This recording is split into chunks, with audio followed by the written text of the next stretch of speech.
Good afternoon, Tito Boy. I'm Prudent back. It's nice to be back again here at the bus. It's been a while. Pero, okay ko pa rin diba, Tito Boy?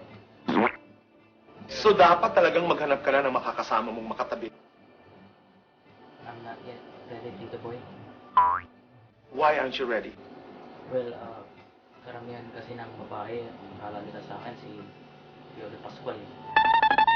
Hapon lang nila sa akin. Pag nasaan yung katawan ko, ano na po. You do not believe, I hope I'm quoting you right, in a relationship without sex.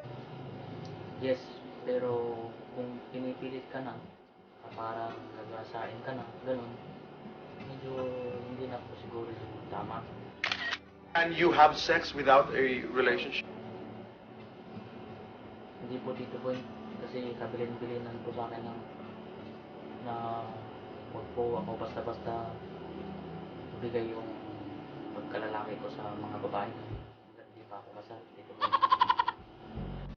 Well, I sort of realize that. But may mga indiscretions ka rin. Yes po, meron naman po. Pero I'm a very sophisticated person naman dito po. You are a very... Maingat na lang po, Tito Boy. M-A-I-N-G-A-T. Maingat. So what are you afraid of? Anong kinatatakutan mo? Takot ako mag-isa, Tito Boy. Baka ako pagkaguluhan sa mall, kidnapin, gawing sex slave ng mga bawat babae. Ganun.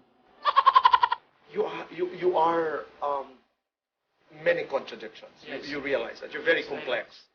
What you like is what you don't like. What you don't like is what you like. Isang umaga gigising ka, pangit ka, anong gagawin? Well, Tito Boy, mahirap maging pogi. Minsan, bago ako matulog, hiniling ko na sana pangit na ako paggising ko, pero Tito Boy, shit happens eh. Isang umaga gigising ka, laos ka na. Hindi naman ako nagigising ng umaga, Tito Boy. Tanghali ako nagigising. Gigising ka halimbawa isang umaga, wala ka ng pera. Wala na akong pera. Bibenta ko na lang po yung sarili ko, yung katawan ko sa Lazada. Nagpa-reserve na nga si King Domingo eh. Really? Oo, Tito Boy.